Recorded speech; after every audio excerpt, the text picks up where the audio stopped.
Alicia Sion, the program officer from Equal Playing Field, shared that her organization's contribution towards addressing this issue is through the usage of sports to drive positive outcome. My name is Michael. I always wanted to be a change agent in my community, in my school, but I never had the courage to do so as I took part in the... Sion says the ideology of utilizing sports to drive positive outcome then gave rise to their school program, to which they focused on developing adolescents, especially boys, on and off the field.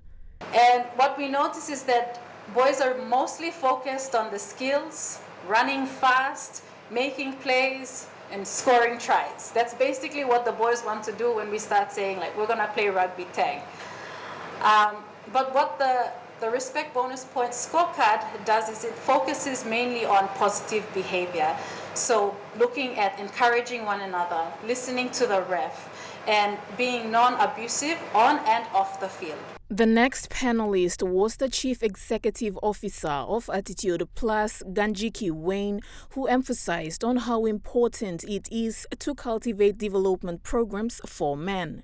And I will speak at whatever audience I have, and whoever gives me an ear to listen, I will speak.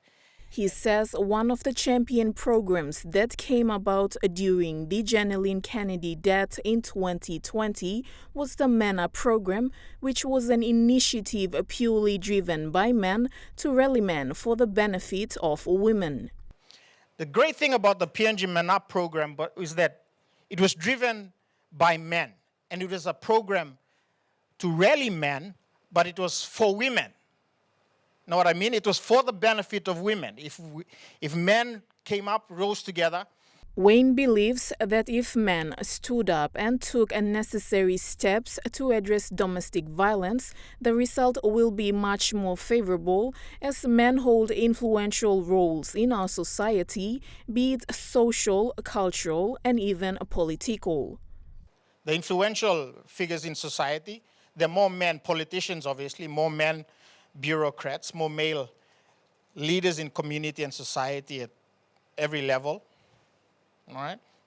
So men seem to be in positions of influence, and whether they influence society for good or for bad, it depends on who they are, right?